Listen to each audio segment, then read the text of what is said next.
Defense Secretary Grant Shapps has delivered a message of defiance to the new Argentinian president after he promised to get the Falklands back. The Royal Navy has announced a patrol ship will return to the Falklands, after a 105-day break defending Gibraltar. The announcement comes after the UK government issued a warning to the new Argentinian president, who told voters prior to his election yesterday that he wants to get the Falklands back. This morning Defense Secretary Grant Shapps defiantly said, "The Falkland Islands are British.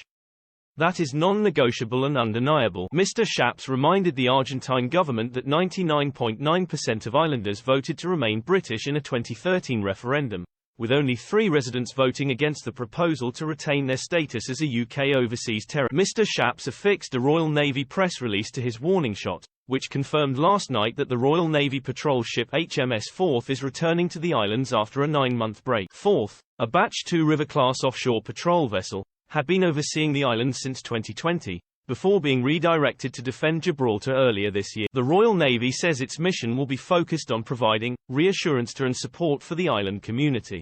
The Navy will visit hamlets, settlements and individual farms on the islands, as well as conducting joint training with the RAF, Army and authorities. It will also focus on general maritime security. The warning to Argentina comes after the election of its new right-wing president, Javier Milei, yesterday. During his campaign, the self-described anarcho-capitalist said, "We have to see how we are going to get them back." While the new president has promised diplomatic negotiations to take the British territory, rather than an invasion, Number 10 have firmly slapped down the demand. The Prime Minister's official spokesman told journalists yesterday, "This is a long-settled issue and there are no plans to revisit it. The position of the Falkland Islands was settled some time ago, and will not be changed." While Mr. Milei described Margaret Thatcher as one of the great leaders in the history of humanity, he also claimed Argentinian rights over the Falkland Islands are non-negotiable. He said, "We had a war that we lost, and now we have to make every effort to recover them through diplomatic channels." HMS Forth will take over patrolling the islands from HMS Medway, which will now return to the Caribbean.